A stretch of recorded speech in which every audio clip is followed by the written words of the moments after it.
Donc c'est là que les situations deviennent un peu dramatiques si les propriétaires ou les clients ne disposent pas de cette liquidité pour aller au bout. Personnellement, j'ai connu une fois une situation où on a pu trouver la solution pour cadrer quand même le financement, mais le client, ça lui a tellement pris la tête que sa famille ont été dégoûtés, qu'il a directement, une fois qu'il a tout payé les artisans, il a même jamais mis le pied dans sa maison. Hey, c'est Edouard, bienvenue dans l'After, le podcast dédié à l'immobilier et au monde du business en Suisse romande. Ce podcast a un seul objectif, rassembler des experts à travers tout le pays pour vous partager les meilleures informations sur l'immobilier et le monde des affaires.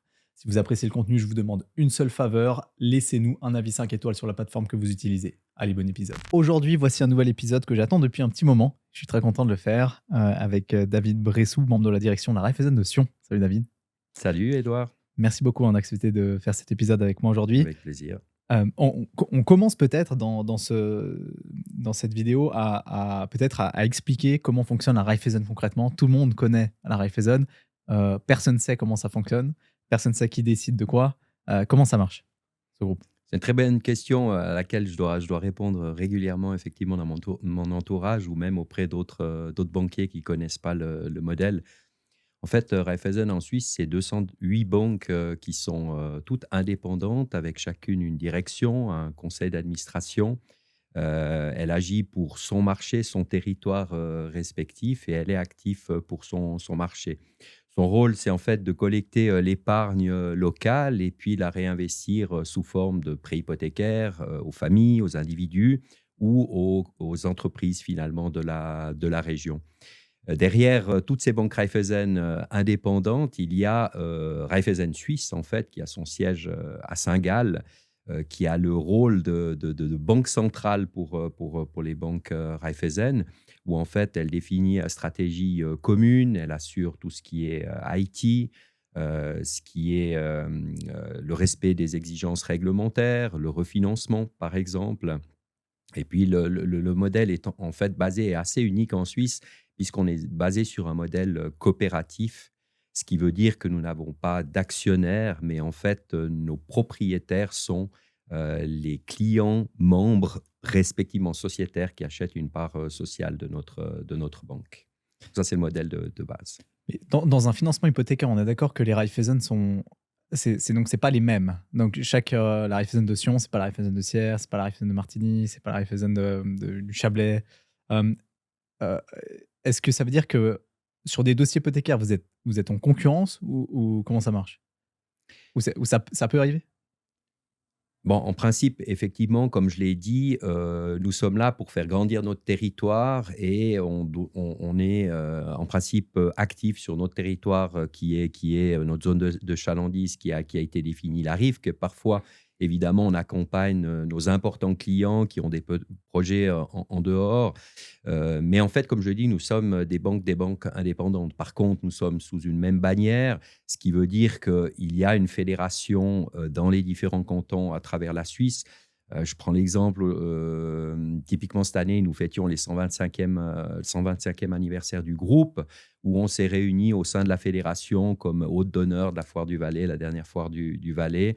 Donc, on est plus des partenaires, on s'associe aussi pour des projets marketing, par exemple, au niveau du canton. En l'occurrence, nous, c'est le demi-canton, puisqu'il y a aussi une fédération dans le Haut-Valais, par exemple.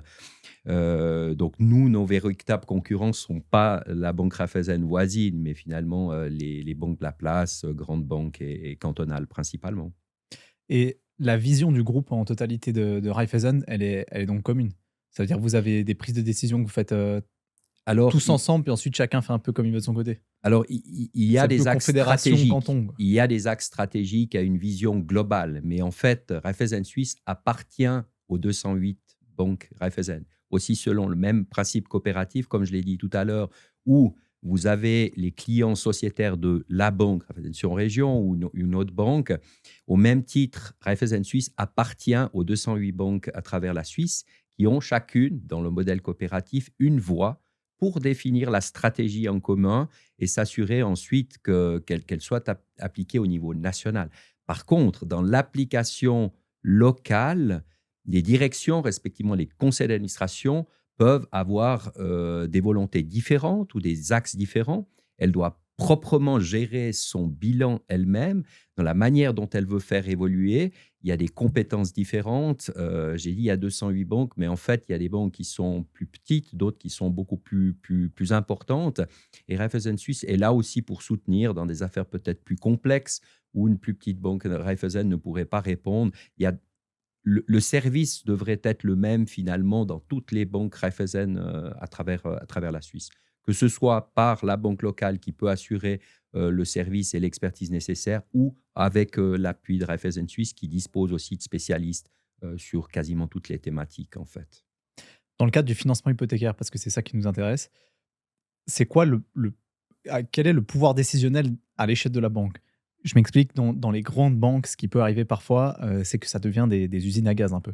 Et puis ça veut dire que la personne qui décide quel crédit elle octroie à qui, bah, elle n'est pas du tout liée d'une quelconque manière à l'emplacement du bien immobilier. Ça veut dire qu'elle a aucune idée en fait, Oui, où se situe le bien immobilier, même ce que c'est le code postal, et elle a jamais mis les pieds là-bas. Et du coup, elle a pas de vision, de la micro-situation, oui. qui est très, très souvent importante en immobilier. Ah, Heu, complètement. Là, je partage, cet avis de la connaissance du marché et puis, nous, on a aussi, ben, le réseau le plus dense d'agences sur le territoire. On a cette connaissance du marché avec des collaborateurs qui sont investis non seulement dans l'activité à proprement parler, mais dans la vie associative. On connaît aussi les gens, on sait comment ça se passe, les familles, les situations, familiales et cetera, qui fait qu'au final, on a très peu, de taux de perte dans les crédits qu'on octroie. Après les décisions, pour répondre à ta question, bah, toutes les décisions sont prises sur place.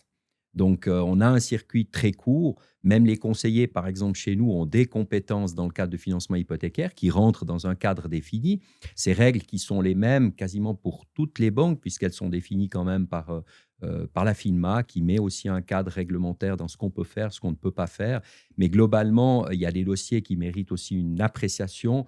Nous, sur place, nous avons les credit officers, nous avons la direction qui prend chaque semaine des positions sur les dossiers de certaine importance, qui est cadrée en fonction aussi de la taille des volumes qu'on gère. On a aussi le conseil d'administration, mais l'intégralité des dossiers sont décidés en fait sur place dans le modèle Raiffeisen. Maintenant, lorsque par exemple un dossier, on parle d'un dossier à plusieurs dizaines de millions sur lequel il faudrait par exemple se prononcer, Raiffeisen Suisse, en fonction aussi de la taille de la banque, a la possibilité aussi de donner un préavis. Et il y a justement des niveaux de compétences, mais là, on parle d'un dossier sur 100 ou un dossier sur 500. Mais quasiment l'intégralité des décisions, qu'elles soient des structurations de financement pour la clientèle entreprise ou pour la clientèle privée, sont prises sur place, en fait. C'est-à-dire que le conseiller qui analyse le dossier, il donne le dossier ensuite au credit officer qui est un étage plus haut, dans le même bâtiment et qui valide avec le conseil d'administration qui Oui, est et il y a au même même, étage. aujourd'hui, chez nous, la possibilité que le conseiller, seul dans son salon, il donne directement le OK, pour autant que ça rentre, dans un cadre, défini. Donc il a lui-même des compétences pour décider tout de suite dans le salon avec le client. Est-ce que c'est vrai que la Raiffeisen de Sion, c'est la plus grande de Suisse? Sion et région? Oui, c'est ce qui se dit et évidemment, bah, nous, on le met pas nécessairement en évidence, mais ça donne un certain poids évidemment dans les décisions. Pas comme je l'ai dit, puisqu'on n'a pas plus de poids, mais évidemment qu'on a un impact aussi sur le marché.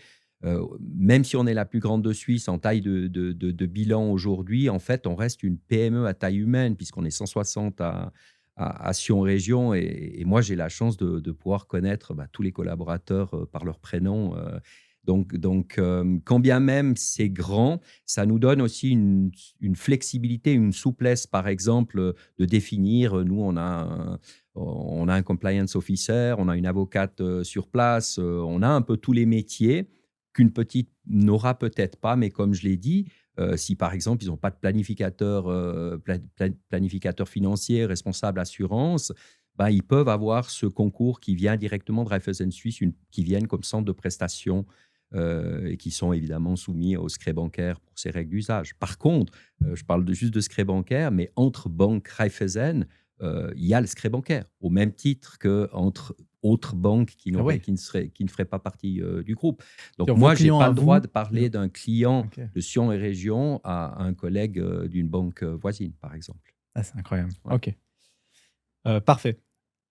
On va rebondir maintenant sur le financement d'une construction. Je trouve intéressant de l'aborder, ce sujet, parce que souvent, c'est un peu compliqué pour les gens de comprendre, comment ça fonctionne dans la tête d'une banque, le fonctionnement d'une nouvelle construction.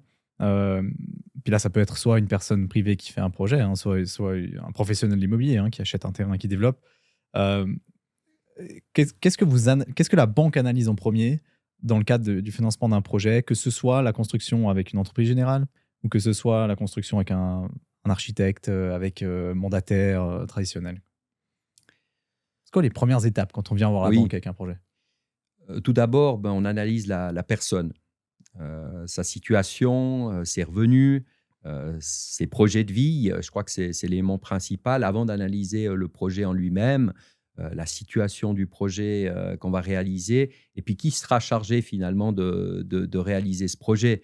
Le professionnel, qui sera en charge de ce projet. Tu as évoqué, la notion d'architecte, par rapport à une entreprise générale. Pour nous, c'est un élément extrêmement important, le professionnel qui va être chargé de réaliser cet objet et c'est une dimension qu'on aborde avec nos clients. Lorsqu'on parle de financement traditionnel ou par exemple, tu veux construire ta villa, tu vas t'approcher d'un architecte parce que tu as entendu qu'il avait une bonne réputation, sur le marché. Tu vas lui demander de réaliser la villa de tes rêves. Chose qu'il va faire, il va te faire des plans. Après, il sera chargé, finalement de faire appel à différents corps de métier qui vont réaliser, entre guillemets, «cette construction». Vous allez discuter de quel type d'artisan, quel menuisier, est-ce que tu connais des gens qui font du carrelage, ce genre de choses. Vous allez recevoir un certain nombre d'offres, de devis et qui va vous faire un devis global, estimatif de votre construction. Et ensuite, ben, au fur et à mesure de l'avancement des travaux, vous allez réaliser, ces travaux, payer les artisans directement et puis, bah, si vous avez un architecte qui est aussi bon dans la gestion rigoureuse du chantier, ben, vous ne devrez pas avoir, trop de dépassement de coûts, et s'il est aussi bon que finalement il vous aura dessiné la maison de vos rêves. Mais là, vous cadrez, vous pouvez suivre mais il y a l'importance quand même de la qualité du professionnel avec qui vous avez affaire et que ce soit un architecte ou une entreprise générale, renseignez-vous. Si je peux donner un conseil aux clients, renseignez-vous d'une part quelle image il a sur le marché.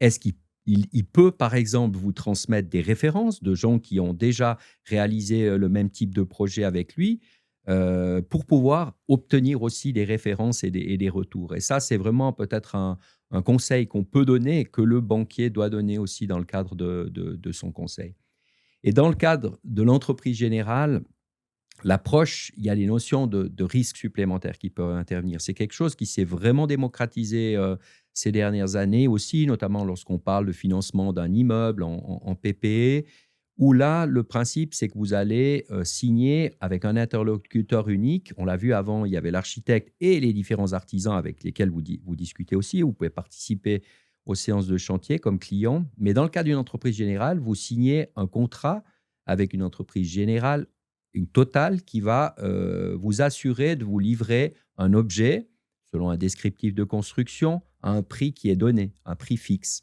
Et puis vous serez amené à payer, ce coût, ce prix d'achat au fur et à mesure de l'avancement des travaux, voire dans des cas où, par exemple, vous payez 20 la signature et le solde, par exemple, à la remise des clés.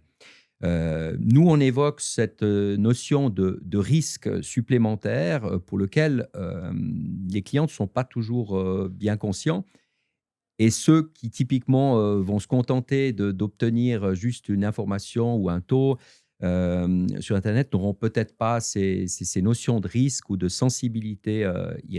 Et pourquoi je le dis qu'en entreprise générale, quand bien même c'est une solution de facilité, vous avez en principe pas de surprise sur le coût, puisque vous avez un objet clé en main qui vous est livré. Avec un architecte, on recommande toujours d'avoir quand même un devis, c'est un devis, mais d'avoir une marge de manœuvre de l'ordre de 10 pour les risques et imprévus, évidemment.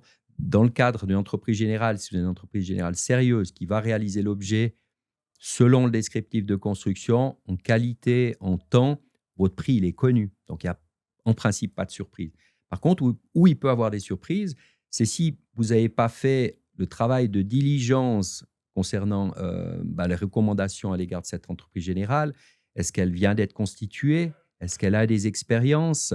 Est-ce qu'elle a déjà réalisé ce type d'objet? Est-ce que vous voyez qu'elle est depuis 20 ans sur le marché et puis que vous avez que des avis positifs? Ou lorsque vous commencez un petit peu à citer le nom, vous voyez que les gens clignent un petit peu des yeux ou sont un peu sur la retenue, etc. Pourquoi c'est important? Parce qu'une fois que vous avez lâché vos acomptes, en fait, vous pouvez dire: «Ben, moi, j'ai mes clés, l'affaire, elle est réglée» et c'est là que ça peut se gâter et typiquement, les médias s'en font l'écho aussi régulièrement de situations, un petit peu dramatiques où tout d'un coup, il y a des gens, ben, qui ont payé, l'intégralité de leurs acomptes selon le contrat. Ils ont peut-être leur appartement ou peut-être pas parce qu'il y a des malfaçons au niveau de la construction et autres. L'entreprise générale, qu'est-ce qu'elle va faire? Elle va s'associer les services d'artisans. Peut-être c'est une entreprise elle-même de construction, elle va assurer le gros œuvre et puis elle va aller chercher un carreleur, un peintre, quelqu'un qui va vous faire les fenêtres, un menuisier, et cetera et c'est elle qui est chargée finalement de payer ces artisans qui vont œuvrer sur le chantier. Donc elle a la responsabilité, de s'assurer que tout se déroule bien, mais vous, comme client, ben, le seul interlocuteur que vous avez, c'est finalement, l'entreprise générale. Mais vous devez avoir l'assurance que cette entreprise générale, les acomptes que vous allez lui verser, ils seront bien utilisés pour votre chantier. Ils seront bien utilisés pour payer les sous-traitants et les artisans qui œuvrent sur votre chantier et c'est pas toujours le cas. Mais comment on arrive dans une situation où il y a un problème justement, des malfaçons et cetera, puis ça arrive pas au bout parce que, l'entreprise générale, elle est de toute façon toujours validée par par l'établissement de financement qui s'occupe du financement du projet? Oui. Parce que là, c'est un peu au client de faire son travail et cetera, mais vous ou la banque, hein, de manière générale, hein, pas la Raiffeisen, mais vous allez pas y aller si vous avez des doutes? Enfin, Alors, effectivement, il y si a je me il y a trompe. il y a un devoir de diligence de la part de la banque, mais nous, on encourage véritablement, de le faire. C'est jamais, aussi évident pour un banquier, de c'est facile de dire: «L'entreprise générale ici, tu peux y aller les yeux fermés, il y a pas de problème, on a beaucoup d'expérience». L'inverse est un petit peu plus compliqué, mais on pousse aussi, les clients à se faire ses propres réflexions et il y a cette mise en évidence des risques qui peuvent, intervenir. Donc oui, il y a évidemment et il arrive des situations où le banquier dit: «Écoute, dans le cadre du choix que tu as pu faire, nous, on préférerait, même si ça peut être peut-être une entreprise générale, travailler dans un modèle architecte et avoir la visibilité en miroir de véritablement les artisans qui soient payés». Donc nous, ça peut être une exigence du dossier de dire: «L'entreprise générale là, on la sent pas, on n'a pas de recul, les bilans, la solidité financière, elle est pas suffisante». Et qu'on parte plutôt sur un modèle traditionnel avec le paiement des bons de paiement au fur et à mesure et y compris des artisans. Mais encore une fois, dans une entreprise générale, une solution facile pour un client lorsqu'il y a une entreprise générale qui a pignon sur eux, qui est sérieuse, par définition, il y a pas de risque. Mais où est-ce que ça peut se corser? Comme je l'ai dit, c'est si tout d'un coup ces acomptes ils sont pas utilisés ou vous pourrez très bien avoir une entreprise générale qui en cours de route, fasse défaillance, qu'elle a encaissé tous les acomptes et puis que finalement, comme je l'ai dit, le menuisier qui a fait les fenêtres sur mesure, le peintre qui a co le carreleur qui a commandé un carrelage, vraiment spécifique et pas payé. Puis tout d'un coup, comme propriétaire, il vient faire toc toc à votre porte en disant: «Écoutez, j'ai pas été payé». Et vous me direz: «Mais voilà, moi j'ai payé, mon chantier, j'ai mes clés, donc il y a pas de problème». Mais c'est là que justement, le bât blesse dans le sens où le législateur a prévu dans le code civil la possibilité pour un artisan, un entrepreneur qui a travaillé sur un chantier, de pouvoir, dans les 4 mois dès la terminaison de son chantier, de déposer ce qu'on appelle une hypothèque légale des artisans et des entrepreneurs, comme son nom l'indique. Ce qui veut dire qu'elle vient toquer à la porte au registre foncier en disant: «Écoutez, moi j'ai réalisé pour, 30 000 francs de travaux sur le chantier, j'ai pas été payé, par la personne qui m'a donné, l'ordre», en l'occurrence l'entreprise générale, qui est aujourd'hui aux abonnés absents. Ils ont la possibilité de déposer une hypothèque légale sur votre propriété, sur votre appartement, sur votre villa et ça implique quoi? Ça implique que vous pourriez être amené à payer 2 fois, ces travaux et c'est les situations dramatiques que je parlais, tout à l'heure où vous pourrez parfois trouver des terrains d'entente ou des accords ou des soutiens qui peuvent permettre d'aller à la terminaison. Parce que c'est clair que le jour où vous avez, en plus de vos cellules hypothécaires, des hypothèques légales qui sont sur votre bien en registre foncier, ça vous limite en termes de vente, mais ça vous engage aussi de devoir payer finalement ces travaux pour que ces artisans vous laissent tranquille quelque part. Comment réagit la banque ou l'établissement de financement quand ça arrive ça? Quand il y a des hypothèques légales sur un bien fonds qu'elle a elle-même financé avec une cédule hypothécaire et Ben, cetera? comme je l'ai dit, l'importance de hyper bien cadrer le financement pour mitiger vraiment ces risques dès le départ. Mais ça peut arriver, ce genre de situation. On ne fait pas de crédit si on ne veut pas prendre de risques. Ça, c'est quand même une réalité. Donc, il y a toujours une part de risque.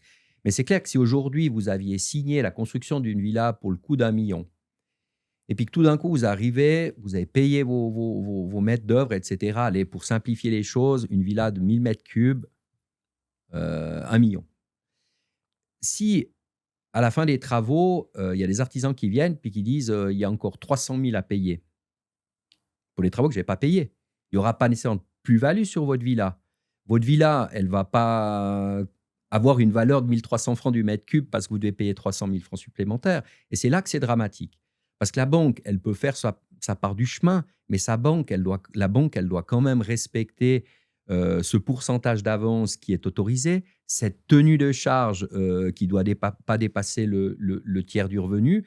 Donc, elle pourra difficilement dire, ben, la nouvelle valeur du gage, c'est 1,3 million plus le terrain et non pas 1 million qu'on avait pris au départ. Donc là, si vous n'avez pas des soutiens familiaux, financiers, et cetera. Personnellement, j'ai jamais eu ce genre de situation personnelle. On a eu des cas où on a pu trouver des terrains d'entente, où on a pu faire un bout du chemin et autres, mais on ne peut pas non plus dire, ben, l'objet, il passe de 1 million à 1,3 million en termes de valeur. Donc c'est là que les situations deviennent un peu dramatiques si, les propriétaires ou les clients ne disposent pas de cette liquidité pour aller au bout. Personnellement, j'ai connu une fois une situation où on a pu trouver la solution pour cadrer quand même le financement, mais le client, ça lui a tellement pris la tête que sa famille ont été dégoûtés, qu'il a directement, une fois qu'il a tout payé les artisans, il a même jamais mis le pied dans sa maison, il a mis en vente sa maison, il voulait plus en entendre parler. Donc son rêve de vie finalement était devenu, son pire cauchemar, quoi, et c'est ce genre de situation qu'on essaye véritablement de cadrer en accompagnant bien nos clients dès le départ. Ah, c'est terrible. Ouais. Dans le cadre ça a pas très bonne presse d'ailleurs, hein, la Mmh. promotion immobilière à cause de ça, hein, mais ce qui est dommage. Dans le cadre d'une construction d'une promotion immobilière, cette fois plutôt vue d'un professionnel immobilier, il y a 2 options. En Valais, on fait souvent des ventes à terme, hein, pour les biens Mmh. immobiliers avec des plans de paiement, mais il y a aussi un système de quote-part, Oui. terrain dans le cadre de la vente. C'est l'établissement de financement préfère quoi, fondamentalement? Je sais pas s'il y a des préférences ou comment ça fonctionne chez vous dans une banque? Parce que c'est un peu des pratiques C'est un peu cantonales, c'est des un peu pratiques, cantonales. J'ai aussi l'occasion de travailler sur le canton de Vaud, qui a des pratiques habituelles. C'est ouais. plus un peu les promoteurs, mais on a aussi beaucoup de promoteurs aujourd'hui, vaudois ou d'autres régions qui sont actifs, en Valais, qui viennent avec ces habitudes. Je pense que c'est le rôle de la banque de s'adapter aussi, pour autant que ça cadre à ces exigences. Mais en termes de financement de promotion, là aussi, je dirais aujourd'hui que il y a une certaine expertise qui est nécessaire lorsqu'on finance, des projets, de promotion immobilière, et on en discutait, tout à l'heure en off où tu me disais, ben, les banques, finalement, veulent plus financer de la promotion immobilière. Moi, je dirais, ce que je constate, c'est quand même qu'on est toujours très actif sur ce type d'activité, parce que c'est clair que si en Valais, une hypothèque sur 3 elle est signée avec une banque Raiffeisen, ça veut dire aussi que de financer de la promotion immobilière, c'est aussi une source importante de nouveaux acheteurs qu'on peut aussi, financer. Mais c'est vrai que les acteurs qui font de la promotion immobilière, qui financent de la promotion immobilière, aujourd'hui, se sont, réduits du fait, d'une part, de la complexité, mais aussi un élément extrêmement important, c'est aussi, les restrictions et les contraintes, qu'on peut avoir lorsqu'on mobilise, des fonds pour, ce type d'activité. Je m'explique. Au tournant des années 2008, après la crise de subprime, on a vu arriver ces nouvelles exigences. Tu l'as peut-être entendu parler du comité de Bâle 3. C'est des exigences internationales en termes de fonds propres, en termes de liquidité.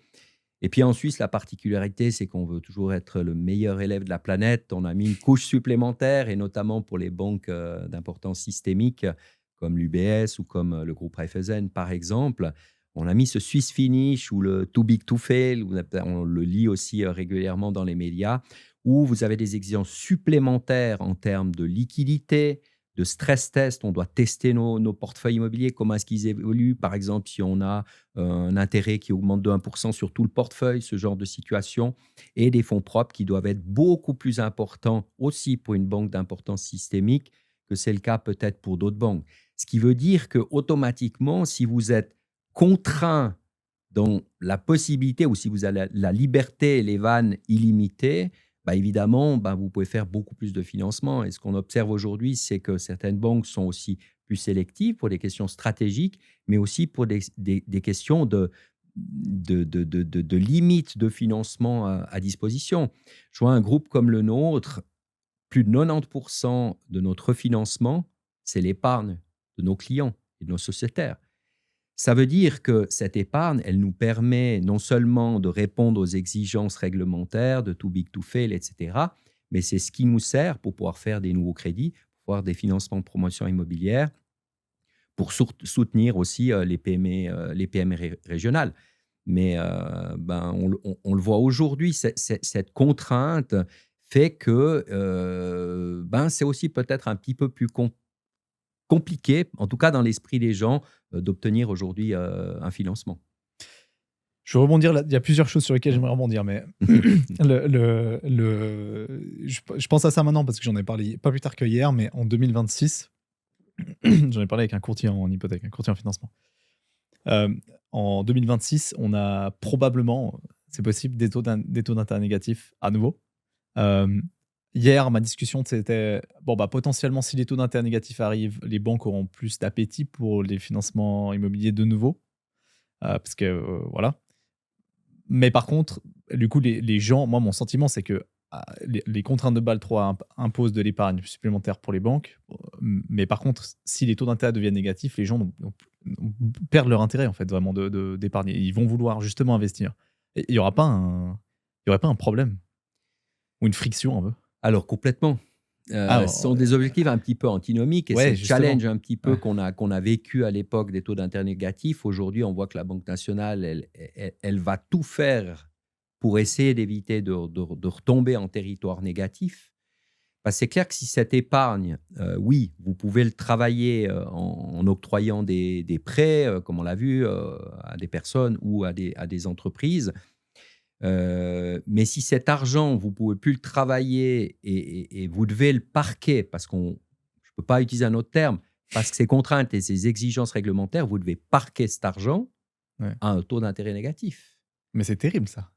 Oui. Oui, non, non, non, mais C'est absolument, enfin, ce et c'est serait de une l'argent catastrophe. quelque part aussi pour la banque qui dort, qui ne permet pas de faire travailler l'économie, et nous, avec notre mission de base de faire travailler l'économie, de faire grandir notre économie locale, modèle Raiffeisen, voilà, vous êtes limité.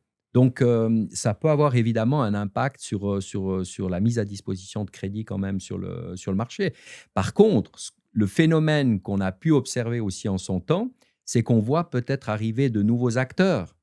Si les institutionnels, si les assurances doivent à un moment donné aussi exploiter leur liquidité, et puis plutôt que le mettre dans une banque à taux d'intérêt négatif, il y a d'autres alternatives évidemment, mais une des alternatives, par exemple, pour une caisse de pension, serait à nouveau de rentrer dans le marché du prêt hypothécaire. Il arrive. En général, c'est des affaires relativement standards qui rentrent vraiment dans un moule vraiment de top affaires. Mais c'est aussi des alternatives où on voit peut-être des non-professionnels du crédit rentrer à nouveau sur ce type de marché. Donc ça peut être Ouais. des genres de situations. Et nous, comme je l'expliquais, plus de 90% de notre financement, il est avec l'épargne. Si aujourd'hui, vous avez une épargne qui est quasiment à 0% ou négatif, nous, on n'a jamais rentré sur le territoire négatif. C'était une option aussi stratégique de soutien à l'économie locale. On n'a jamais voulu appliquer, en tout cas, de taux d'intérêt négatifs à la Banque Raiffeisen de Sion et Région, mais ça a eu un coût. Ça a eu un coût. C'était pour garder aussi nos clients captifs le jour où la situation tournerait. Mais ce n'est pas si vieux que ça. On parle d'il y a 3-4 ans en arrière où on a dû se poser, entre guillemets, ces questions-là. Et nous, le challenge qu'on pourrait avoir en 2026, même si on ne rentre pas en territoire négatif, mais avec une épargne qui est vraiment quasiment au plancher, c'est dire de rester suffisamment attractif avec l'épargne pour pouvoir continuer à faire du crédit. Alors bien sûr qu'il y a l'épargne, mais on a aujourd'hui d'autres sources de revenus comme les placements, les fonds investis, ce genre de choses et tout. Mais quand même, les fonds passifs ou l'épargne en général au sens large reste un élément extrêmement important pour les banques en matière de refinancement et la Raiffeisen en particulier. On marche pas un peu sur la tête avec ce BAL 3? Enfin, moi, j'ai l'impression que moi, je sais pas ce que c'est le Swiss finish, hein, Ouais. pour les grandes banques, et cetera. Parce que en fait, je sais pas ce que les autres pays ont fait et quelles sont les règles chez eux.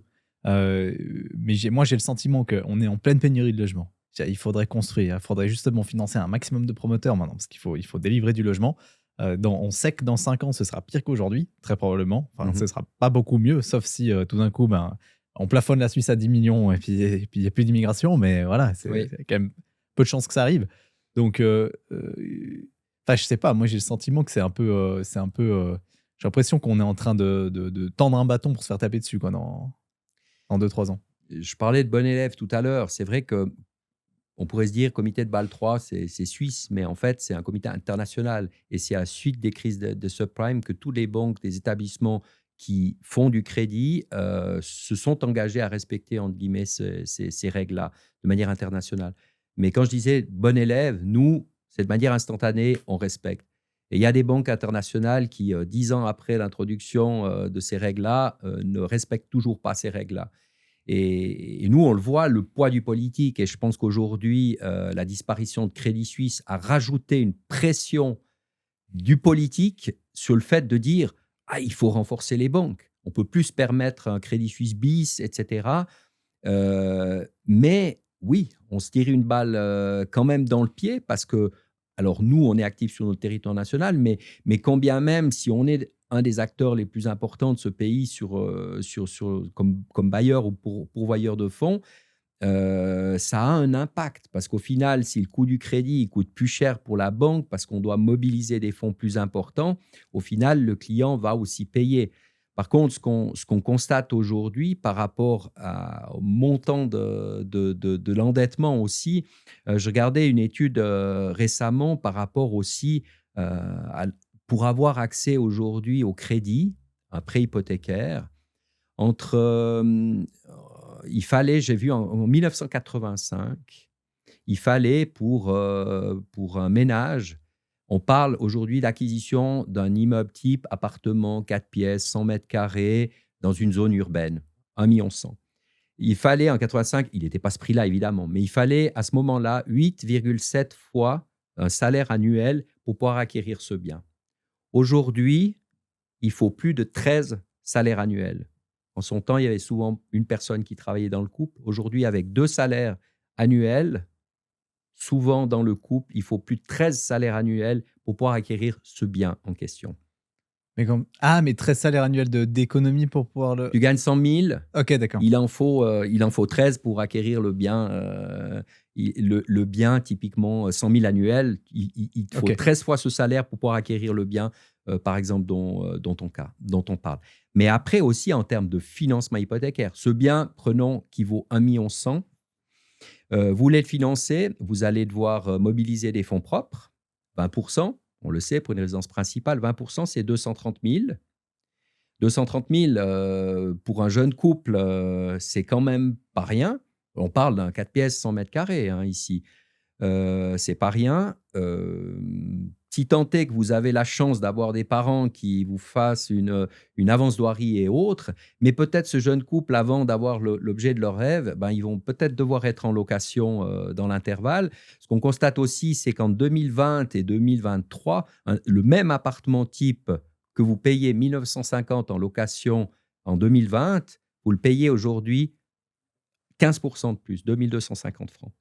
Mm. Ça veut dire que si vous êtes un jeune couple et que vous devez déjà mettre 2250 francs en location puis que d'un autre côté, vous devez épargner 230 000 francs que vous pourriez partiellement mobiliser avec votre caisse de pension, mais là aussi, le régulateur fixe des règles. Vous ne pouvez pas utiliser l'intégralité de votre caisse de pension pour mobiliser ces fonds propres, mais vous devez arriver avec un minimum de fonds propres ou par chance peut-être vos parents qui vous mettront à disposition un terrain.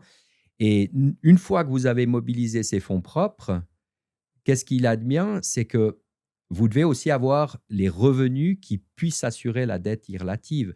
Et pour ce cadre toujours de cet appartement type, 230 000 de fonds propres, la dette qui est la différence entre 1 100 000 et 230 000, vous devez disposer de 200 000 francs de revenus au niveau du couple pour pouvoir acquérir cet objet.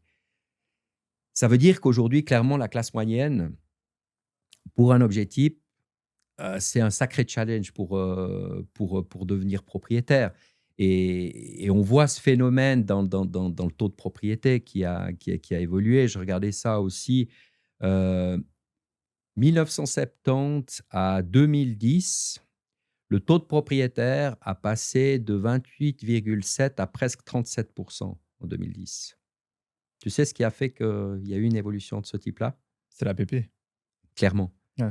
On fête cette année les 60 ans de la PPE et ça a été quelque chose de visionnaire des politiques aussi d'époque de dire mais comment est-ce qu'on peut permettre à tout un chacun de pouvoir accéder à la propriété par étage. Mais Ah, parce qu'il voilà, faut se rendre compte qu'avant, ouais. c'était impossible d'acheter un appartement individuel. C'est ça qu'il faut avant Oui, tu avais une 1965. Ouais. quote-part dans un immeuble ou dans une maison familiale où il y avait une proportion de la propriété. La PPE, c'était quelque chose de génial lorsqu'elle a été. Mais c'était pour permettre à justement cette classe moyenne de devenir propriétaire. Or, aujourd'hui, ben, avec les chiffres que j'ai évoqués, pour la classe moyenne, c'est plus possible. Et puis, ce qu'on a constaté, c'est que cette augmentation qu'on avait constatée, depuis 2010, on a un inversement de tendance, on a plutôt une tendance baissière du taux de propriétaire en Suisse. Alors, ça s'explique d'une part par, oui, le coût de l'immobilier qui a accru plus fortement que finalement les revenus, d'une part, mais il y a aussi ces contraintes du régulateur qui ont été fixées, on l'a vu précédemment aux banques, mais aussi aux acquéreurs potentiels, dans le sens où aujourd'hui, ben, vos fonds propres, vous devez arriver avec minimum 10% de cash par votre épargne, votre troisième pilier et autres. Vous pouvez utiliser maximum 10% de votre LPP, votre deuxième pilier, par exemple. Vous ne pouvez pas dépasser le tiers du revenu en ce qui concerne l'actu des charges. Vous ne pouvez pas dépasser le 80% de taux d'avance. Et puis, si comme banque, vous ne respectez pas ces contraintes-là, la FINMA va vite arriver. Elle l'a fait dans quelques banques alémaniques à un moment donné en disant attention, on a fixé des règles, donc on vous invite gentiment à les respecter. C'est incroyable. Mais Ouais. il n'y a pas aussi alors moi je trouve qu'on est allé très loin avec ces 5% Oui. d'intérêt. Je suis d'accord, hein, mais bon, ça fait la résilience du marché immobilier suisse, hein. Ça veut dire qu'il y a 2 ans, les taux ont triplé, le marché a continué de grimper petit à petit, quoi. Alors que partout sur terre, il s'écroule. Donc Et- ça fait que le marché immobilier est quand même extrêmement résilient. Mais je trouve on va peut-être un peu loin parce que le taux d'intérêt, honnêtement, à 5%, les charges théoriques, c'est 3 fois plus cher même 4 fois plus cher que la réalité. Les charges calculées, Oui, que le taux aujourd'hui, ben, je veux dire, on ouais, peut avoir aujourd'hui des sarons à 1%, ouais. vous avez un 10 ans à moins de 2%. Évidemment que ça reste des calculs théoriques, mais prudentiels par définition. Une banque ou le gendarme des banques, en l'occurrence la FINMA, par définition, elle veut éviter un surendettement, comme je l'ai vu tout à l'heure. On a le prix des biens qui est élevé, donc on a des dettes moyennes en Suisse, quand bien même notre pays est peu endetté, mais l'endettement moyen des Suisses, il est très élevé. Parce que pour acquérir le même bien, si vous êtes dans des pays qui nous entourent, vous n'avez pas besoin de vous endetter au niveau actuel. Et quand bien même on a des revenus importants, je parlais tout à l'heure de 1985, 8,7 salaires annuels, aujourd'hui plus de 13. Ça veut dire que c'est quand même un endettement très important.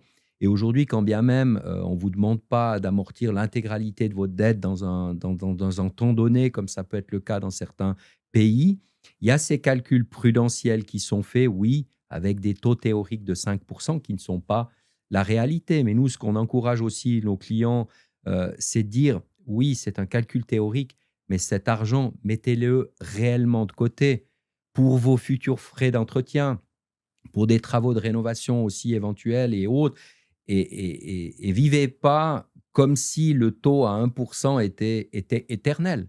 Parce Ouais. qu'aujourd'hui, ben, c'est vrai, je parlais de stress test pour les banques avant, mais comment réagir un portefeuille complet immobilier si tous les taux aujourd'hui montent de 2%?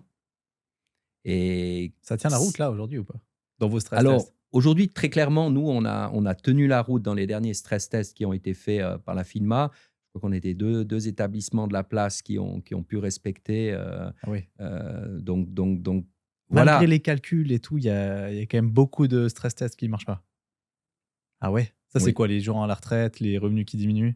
Ou c'est Non, mais même, je veux juste, c'est des scénarios catastrophes qui ont peut-être pas été prévus, entre guillemets, par certains établissements. Puis là, je vous inviterai à voir les médias ouais. qui ont communiqué sur le fait des établissements qui respectaient pas ou qui tenaient pas ces stress tests par rapport aux Bah, exigences, ça, je trouve aux incroyable d'ailleurs. exigences. Je trouve incroyable qu'on relaye des trucs pareils, alors que je vois tous les jours comment ça marche les financements, à quel point c'est compliqué pour les gens.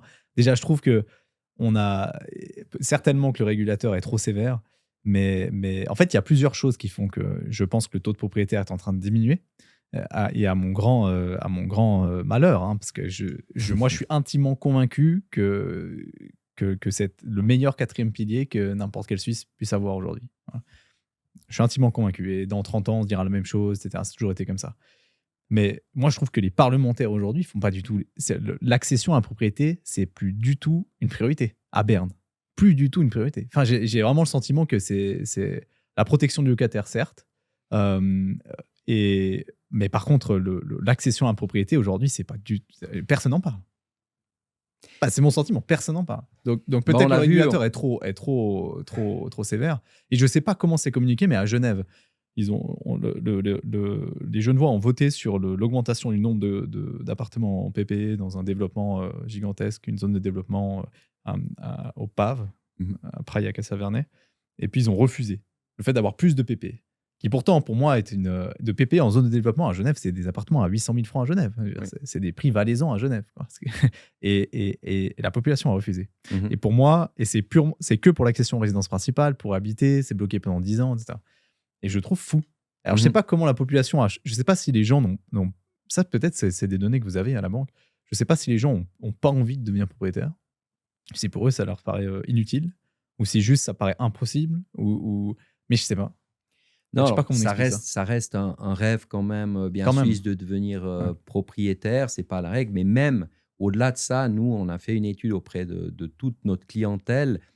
Plus d'un client sur 2, son rêve, c'est d'être propriétaire d'une villa, Ah et ouais? voire une villa jumelle, villa individuelle, ça reste Ouais. le rêve. Mais dans la réalité, souvent, bah, ils le font plus en PPE. On avait vu ce taux de propriété tout à l'heure. Depuis 2010, cet inversement de tendance, en termes de maisons individuelles, le taux, il a diminué, du fait aussi du coût d'accession qui est beaucoup plus, évidemment élevé. Mais par contre, la PPE a continué à progresser en termes de taux de propriété. Mais très clairement, ben, on l'a vu, les obstacles qu'on a vus, peut-être qu'on va devoir changer, et les politiques vont devoir certainement avoir, des idées créatives qui doivent intervenir. On peut plus se permettre d'avoir des appartements à 200 mètres carrés, qu'on va payer 10 ou 15 000 francs du mètre carré, simplement par le coût, que ça va être, généré. On a une qualité de construction en Suisse qui est extraordinaire. Est-ce qu'on pourrait se contenter de quelque chose de beaucoup plus simple, plus à l'utilisation, de surfaces de logement beaucoup plus petites, de partage de zones collectives éventuellement, de tiny house par exemple. Il y a plein de pistes. Je suis pas politique, mais à un moment donné, oui, si on veut que les gens puissent être plus facilement propriétaires en Suisse, il y a des pistes.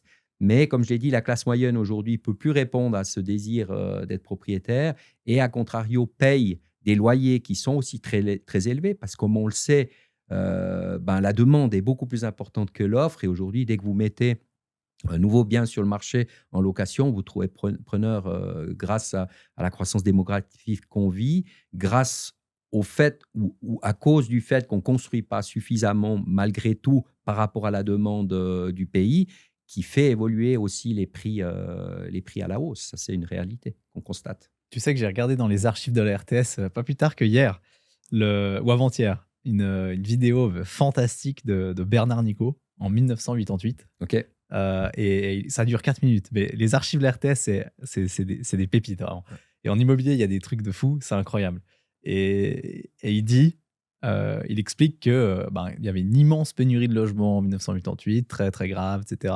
Et donc, il dit dans la vidéo, dans le canton de Vaud, les programmes en cours de construction suffisent à ce que les gens puissent, à ce que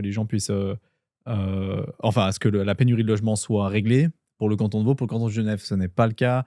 Donc, le canton est en retard, c'est trop lent pour les autorisations de construire, Mmh. c'est trop lent pour développer.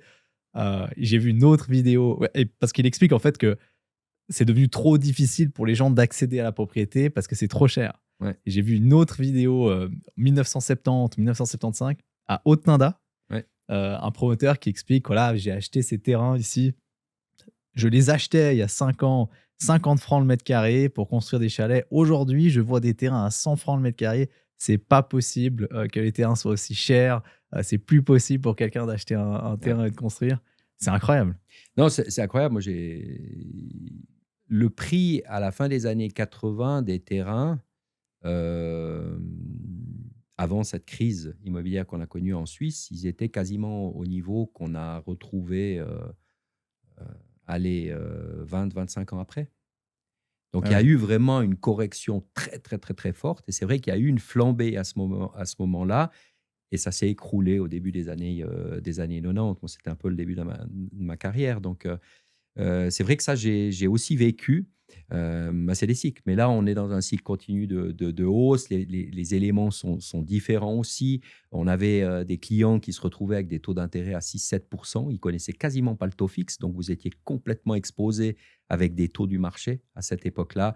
Aujourd'hui, c'est quelque chose qui est cadré. Les gens font souvent du multiple tranche, assurent aussi à long terme des tranches comme on l'a vu, à moins de 2%. Mais moi, au tout début de ma carrière, j'ai connu des taux à 6-7% sur les financements hypothécaires. C'est Mais fou, avec hein. des dettes qui n'étaient pas au niveau des dettes actuelles, quoi. Ouais, bien Ouais, sûr. Mais ouais. on a quand même vécu un gros changement chez le régulateur là, entre 1990 et aujourd'hui. C'est-à-dire que ça, c'était quand même un. Tu as Oui, parlé de 2008 avant, oui, mais en 1990, il y a déjà eu un gros changement. Moi, j'ai le sentiment dans les années 80, entre 80 et 90, parce que j'ai compris, parce qu'évidemment, je n'ai pas vécu ça, mais j'avais quand même le sentiment qu'un financement, ça se faisait avec très très peu de fonds propres, voire des fois pas du tout, que ça s'achetait, ça se vendait dans la même journée à des prix oui, différents et substantiellement différents. oui, Et donc évidemment, quand on permet aux gens après de faire de l'argent sans argent, un volume oui. presque illimité, bah, c'est clair qu'on crée une Non, alors bulle c'était qui éclate. effectivement une Ouais. fuite en avant, une réalité, bien bien réelle, quoi. C'est pas qu'un mythe, c'était une réalité. Le prix de vente qui pouvait se signer le vendredi et qui se changeait le lundi, qui avait fait plus 15%, ben, c'était aussi, les prix retenus. C'est pour ça que je pense, je suis aussi partisan qu'il y ait un cadre qui soit donné pour éviter que, bah, les instituts financiers aussi fassent, n'importe quoi. Mais après, on parlait de politique aussi tout à l'heure, mais il y a les politiques, mais il y a aussi finalement, parfois le peuple qui est souverain et on vient de vivre, récemment cette récente votation sur l'abolition de la valeur locative. Bah, ça a aussi un impact, dans la réflexion aujourd'hui du fait de vouloir devenir propriétaire. Ah oui? Oui, Comment ça impacte ça? Tu penses que ça pousse les gens à plus vouloir devenir propriétaires ou l'inverse? bah, ça dépend de la situation dans laquelle tu te trouves. Si aujourd'hui tu es propriétaire, tu as un bien, tu vas te poser certaines questions. On le sait peut-être juste faisons une petite rétrospective de l'impact que ça aura cette abolition de valeur, locative. Ce qu'on sait, c'est qu'aujourd'hui, madame la conseillère fédérale Karine Keller-Souter a dit qu'au plus tôt, l'introduction de cette abolition interviendrait en 2028. D'ici là, on a évidemment une fenêtre, j'ai envie de dire, d'optimisation ou de conseil vis-à-vis aussi de nos clients. Mais ça veut dire quoi? Pour quelqu'un qui est aujourd'hui propriétaire d'une résidence principale ou une résidence secondaire, à partir de cette introduction de l'abolition, il ne pourra plus déduire ses intérêts passifs. Alors, il avait avant un impôt fictif qui était rajouté à son revenu, cette valeur locative, euh, mais il ne pourra plus déduire ses intérêts passifs. Il ne pourra plus non plus déduire ses frais d'entretien ou d'éventuels travaux de rénovation. Et ça a un impact dans le sens où aujourd'hui, si vous êtes propriétaire, vous pourriez avoir envie de dire, ah ben, je vais me départir de ce bien où je vais peut-être anticiper une transmission, mais vous pouvez peut-être aussi analyser comment optimiser au mieux. Ou aujourd'hui, on parlait de taux d'intérêt peut-être négatif précédemment. Le client qui se dit, moi aujourd'hui, je dispose de 100 000 sur un compte épargne. Le jour où ça va être introduit, j'ai une dette de 500 000. J'utilise ces 100 000 comptes épargne qui ne me rapportent rien et puis je les mets en amortissement finalement de ma dette. Mais je pense que c'est un raccourci qui fait pas beaucoup de sens parce que encore une fois, je pense que chaque situation est différente, chaque situation amène aussi une réponse différente et il y a différentes options. Peut-être qu'il aura utilisé une partie de son deuxième pilier pour acquérir, qui peut rembourser. Peut-être qu'il va vouloir aussi, rattraper ou racheter des lignes de rachat sur sa caisse de retraite, qui est aussi un bon investissement parce que déductible aujourd'hui, quand même, fiscalement. Il a la possibilité peut-être d'anticiper des travaux de rénovation qu'il prévoyait peut-être de faire plus tard, mais qui va anticiper d'ici 2008. Là, il y aura un autre problème, peut-être, c'est sur le coût des travaux. Si tout d'un coup, toutes les entreprises vont recevoir des demandes de chantier de rénovation en même temps.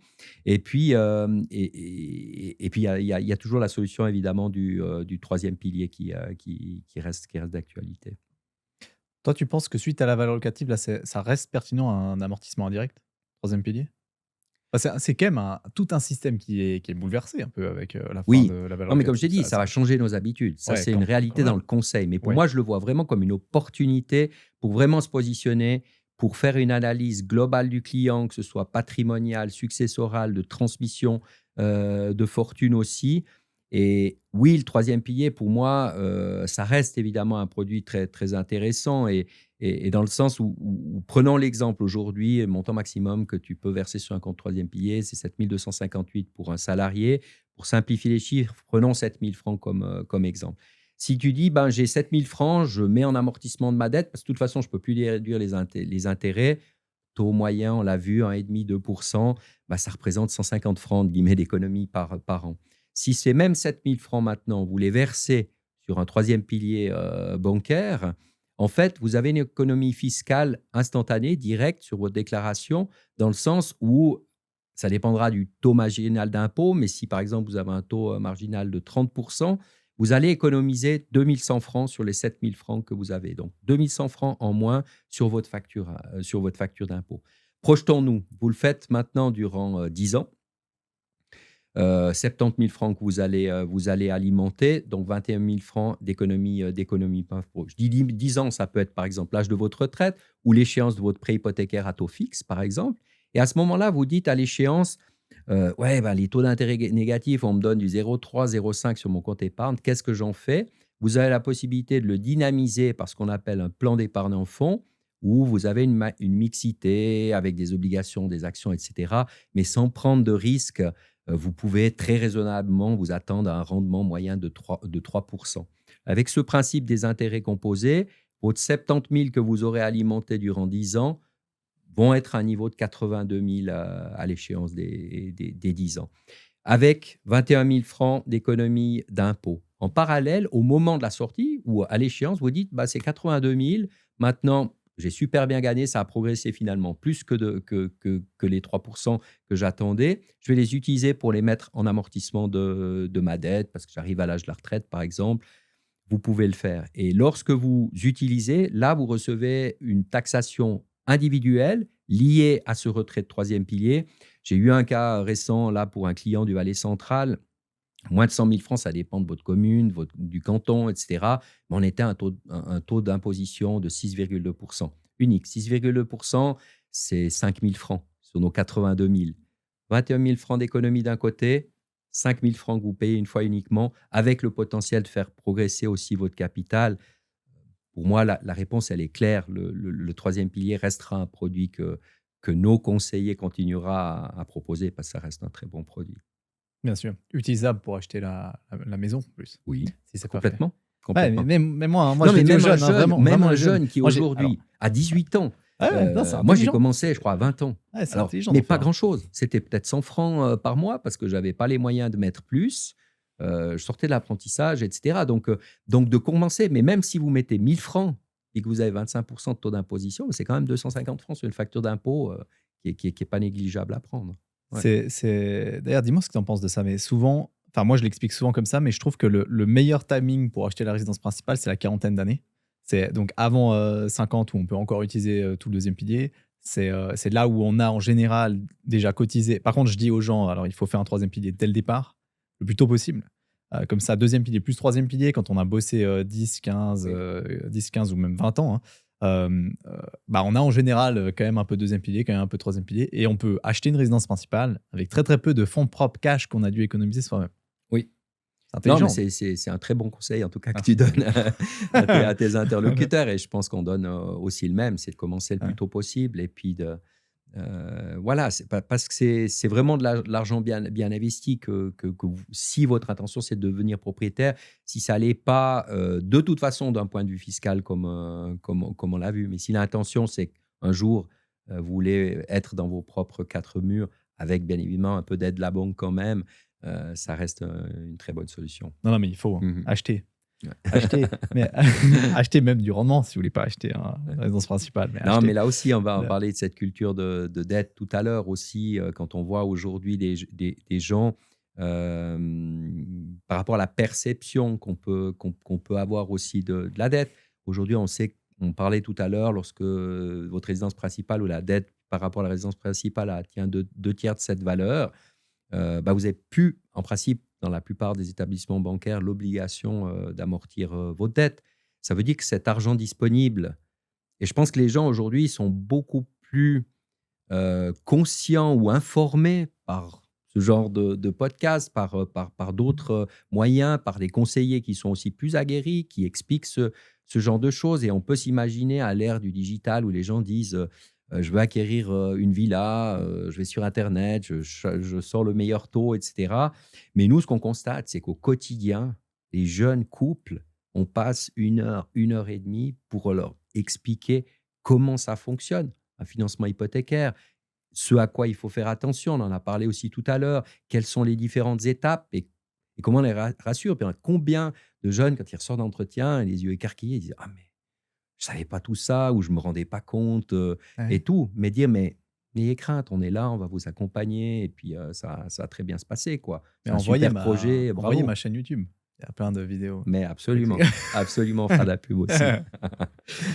Non, mais les gens se rendent pas compte, mais surtout, enfin, moi, je trouve que c'est ce que j'essaie de véhiculer à travers les vidéos qu'on fait, mais c'est quand je parle de quatrième pilier, c'est véridique.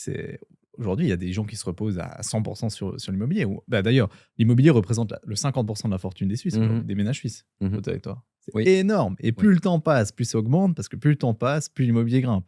oui, L'immobilier grimpe plus vite que la fortune générale, le reste de la fortune oui. des Suisses, quoi. Et donc, et je pense que ça a fait ses preuves et ça continuera à faire ses preuves. Je vois pas comment le marché pourrait s'inverser aujourd'hui. Voilà. C'est pas un professionnel immobilier qui va dire À le mon choses. avis. Non, c'est vrai qu'aujourd'hui, ça reste un véhicule et on l'a vu ces derniers temps, ça reste quelque chose qu'on peut matérialiser. Alors les gens qui font de l'immobilier direct, mais on a aussi des possibilités pour quelqu'un qui a peut-être pas les moyens d'être entre ces 4 murs, de faire de l'investissement dans l'immobilier de manière aussi indirecte, sous la forme de fonds de placement ou d'autres choses et cetera, dans des modèles plus grands aussi. Mais évidemment, à mon expérience, j'avais fait il y a quelque temps aussi une rubrique, liée: «Est-ce que l'investissement dans ma maison est meilleur que l'investissement en bourse?» dans une rubrique du Nouvelliste avec aussi des chiffres à la clé et c'est vrai que si on regarde rétrospectivement les 20-25 dernières années, l'investissement, dans l'immobilier reste quelque chose de très, très intéressant.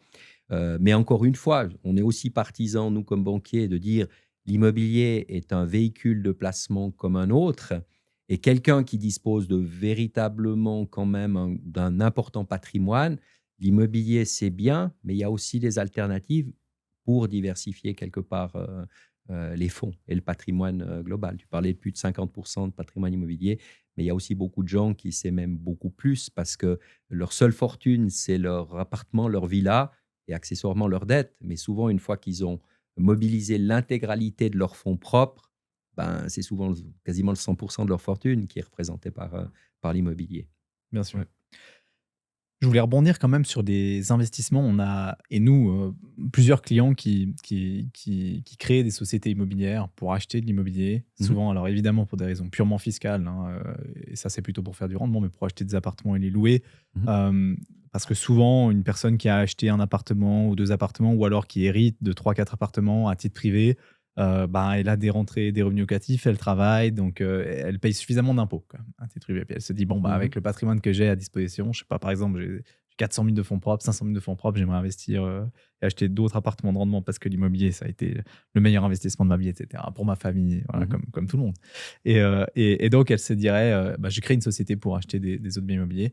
Et là, je me rends compte qu'aujourd'hui, ça devient un peu complexe pour la banque. J'aimerais bien comprendre comment, enfin, ce que c'est la différence fondamentalement dans un financement pour une personne privée ou une société immobilière. Pourquoi une société de domicile qui a une société immobilière, c'est compliqué. Enfin, c'est quoi les différences concrètement?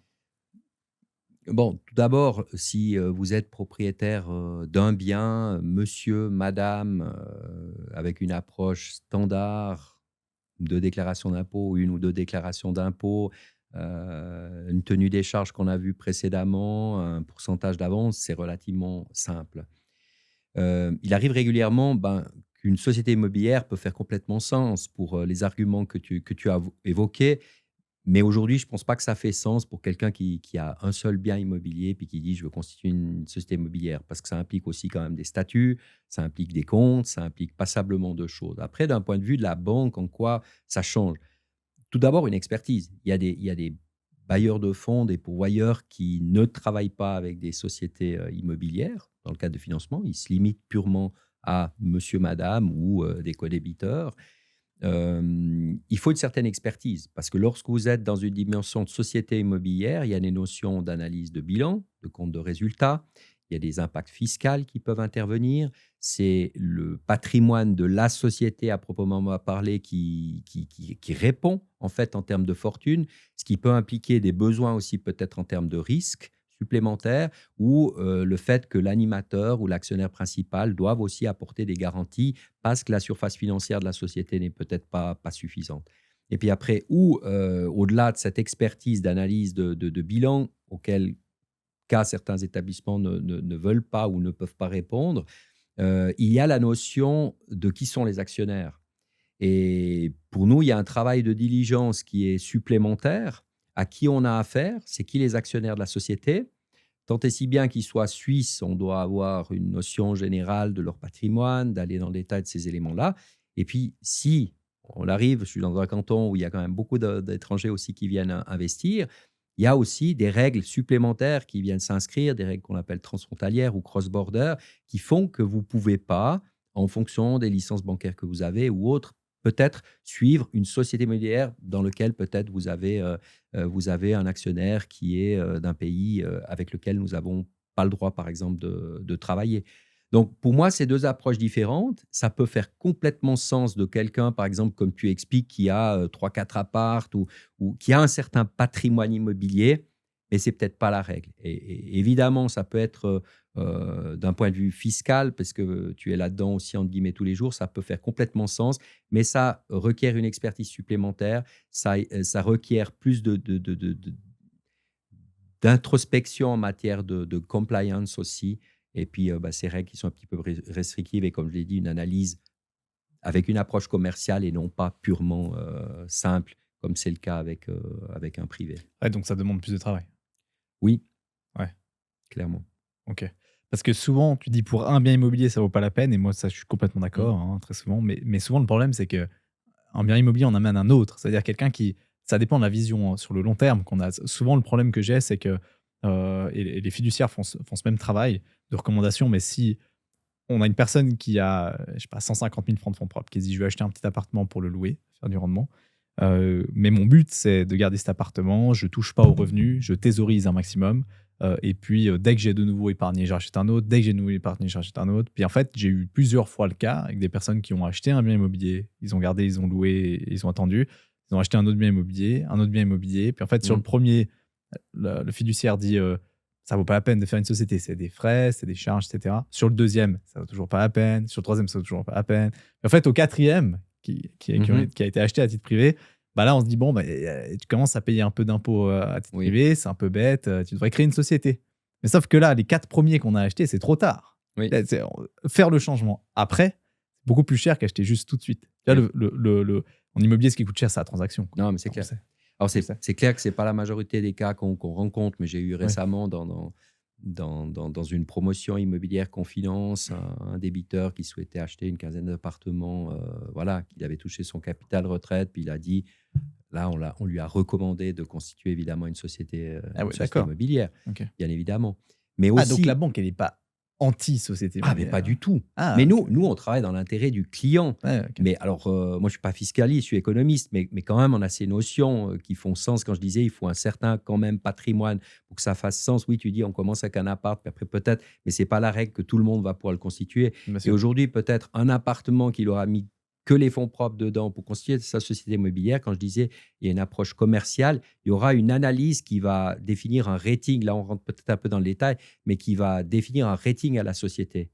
Et ce rating, il est peut-être beaucoup moins bon que si on avait les 2 débiteurs avec toute leur fortune à disposition, leur patrimoine. Et si qui dit rating moins bon, dit taux d'intérêt moins Mmh. attractif aussi par l'intermédiaire. Et si à titre privé, il est co-débiteur? Donc c'est-à-dire, il dit: «Moi, j'apporte toutes les garanties à titre privé également, complémentaires». Ça améliore, hein, le rating ça? Alors là encore, Ça dépend de on la on banque. rentre dans des notions juridiques et il y a différents avis, de droit à ce sujet, et Ah ça ouais. dépend des juristes des banques par rapport aussi à mon vécu. Il y a des banques qui pratiquent jamais le co-débiteur entre une société Ah et ouais. l'animateur. Bah, ça pourrait potentiellement, à ma connaissance, il n'y a pas eu de jurisprudence, mais ça pourrait potentiellement être perçu comme un détournement des règles du cautionnement. Pour éviter que l'actionnaire ne paye pas un cautionnement qui coûte quand même devant notaire, ben, il vient comme codébiteur d'une société.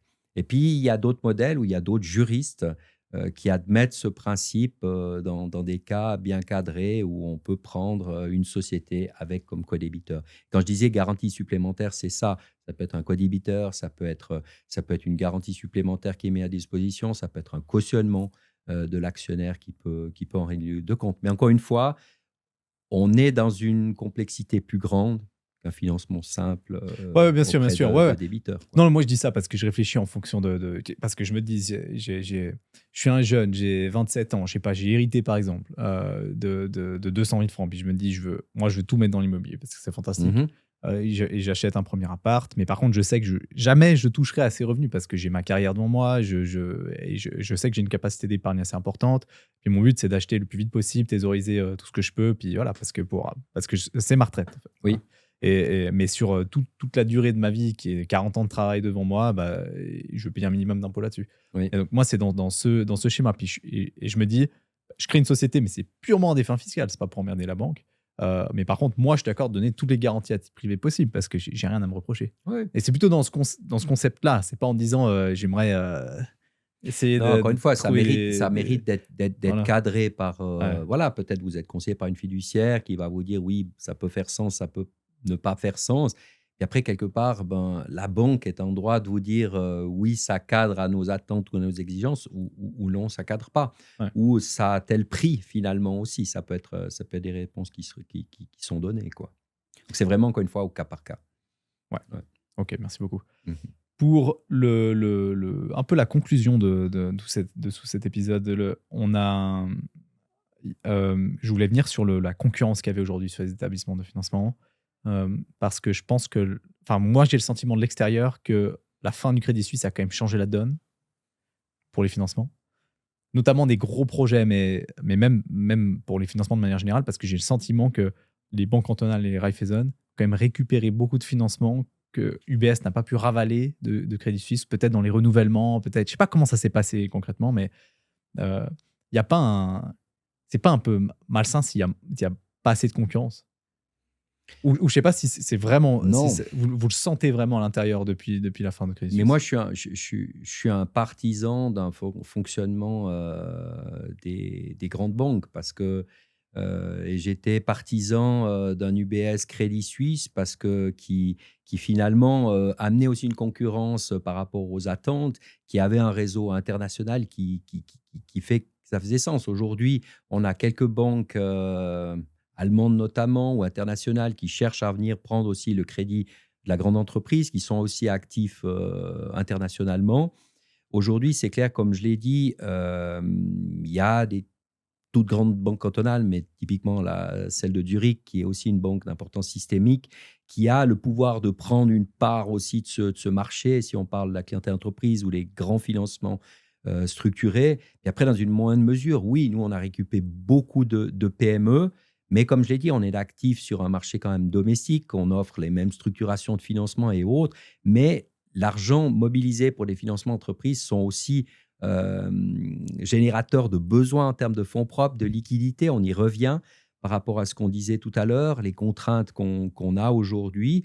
Et l'argent, il n'est pas illimité. Donc, c'est aussi pour ça qu'on voit des banques entre guillemets étrangères. Maintenant, si on regarde sur les marchés plus spécifiques, immobilier, financement de clientèle privée et autres, nous, on a toujours autant, j'ai envie de dire, de demandes.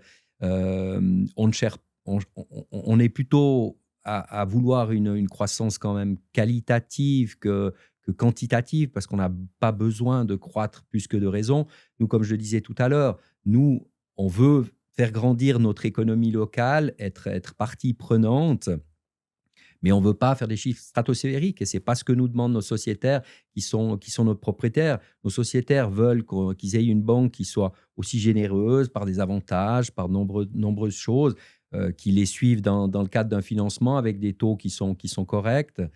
Mais c'est ça qu'on attend aussi de nous. Donc, pour moi, la disparition d'un Crédit Suisse, qui était un très, très bon établissement, très professionnel, fait qu'on a perdu, oui, en attractivité et puis en choix du fait, ouais, pour la clientèle.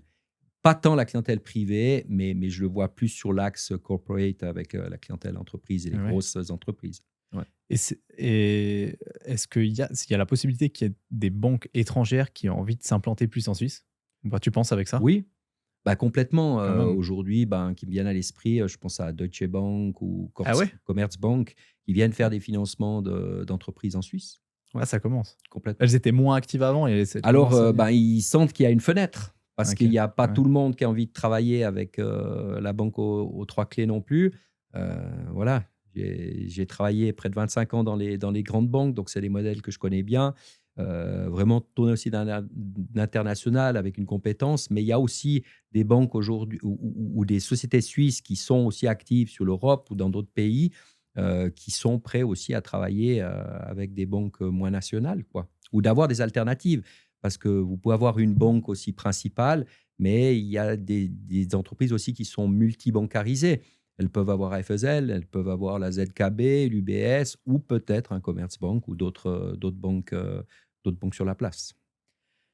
Pour les personnes qui comparent les établissements de financement, souvent, ils comparent les taux d'intérêt. Quel est le taux d'intérêt à la signature? Oui. C'est quoi les critères auxquels devrait faire attention une personne dans la comparaison? Parce que moi, je trouve que le taux d'intérêt, franchement, est tellement bas en Suisse qu'il devrait même être assez marginal dans la prise de décision. Mais j'ai quand même souvent l'impression que, et d'ailleurs sur internet ça se voit, Ouais. je veux dire, tout ce que font les gens, et c'est écrit en gros partout sur ImmoScout, profitez du taux d'intérêt le plus Ouais. bas avec nous aujourd'hui, 0,6 Ouais. à 15 Mais ans. Mais pour la petite anecdote, mon expérience, c'est plus difficile de négocier des taux lorsqu'on est à 1% on était il y a quelques années à 2,5 ou tout d'un coup 3. Ouais. Et les gens, ils veulent mettre à l'abri finalement un taux. Et souvent, quand on est bas, c'est à ce moment-là aussi que c'est plus difficile. Donc pour moi, les critères, alors le taux, bien sûr, pour un couple, on l'a vu, c'est quelque chose évidemment important sur une dette à plusieurs centaines de milliers de francs. Mais pour moi, et j'aimerais insister là-dessus, la qualité de conseil, la flexibilité de la banque, d'avoir quelqu'un, un répondant, comme je disais tout à l'heure, le jeune couple qui a besoin d'être accompagné, qu'on prenne du temps avec lui. Et c'est facile de livrer un taux et d'avoir zéro conseil, zéro infrastructure, zéro répondant. Donc typiquement, je pense que voilà, la qualité de conseil, moi j'y crois vraiment à l'ère du digital, véritablement cette valeur ajoutée que peut amener un conseiller bancaire. Oui, et puis Ouais. bon, souvent les meilleurs taux affichés sont souvent dans des situations avec, un taux d'avance à 40, avec un Oui, avec des revenus, avec, une tenue des charges de non. un niveau d'endettement à 15%. Oui. Voilà quoi, c'est Non, mais par du contre, c'est clair premium que ce quoi. qu'on attend, c'est qu'aujourd'hui, c'est clair que, si tu fais un financement à un couple, par exemple, tu t'attends à ce qu'il ait aussi, bah, ses comptes salaires chez toi, ses cartes, de débit, de crédit et cetera, que tu puisses travailler avec lui sur toute la palette, entre guillemets, de prestations et puis, donner une hypothèque pour donner une hypothèque et rien d'autre, c'est pas quelque chose qu'a priori, aujourd'hui nous intéresse dans le contexte actuel. Donc c'est vraiment un ensemble et le conseil global pour moi. Ouais. C'est quoi une erreur, pour terminer avec ça, peut-être que soit un conseil que tu pourrais donner à quelqu'un, n'importe quoi, qui cherche, alors plutôt ici à faire un financement immobilier, hein, à Ouais. acheter de l'immobilier ou alors une erreur que tu vois régulièrement que les gens font tout le temps et qu'il faut absolument qu'ils arrêtent de faire? Heu, Non, pour je sais moi, pas. j'ai dit de savoir exactement, si on parle de projet immobilier, d'être accompagné, d'être bien accompagné. On en a parlé d'architecte, d'entreprise générale, d'un bon banquier, de quelqu'un qui va réaliser, donc véritablement. Mais souvent, je dirais pas les erreurs, parce qu'encore une fois, si on a bien cadré le projet de base et puis qu'on a bien expliqué au client, il y a en principe pas de surprise. Mais souvent, ce qu'on observe, c'est lorsqu'on évoque les dimensions de frais accessoires. Et j'entends par frais accessoires, souvent ils savent qu'ils doivent payer des frais de notaire, il y aura des frais d'acte, il y a ce genre de choses. Mais il y a aussi des assurances.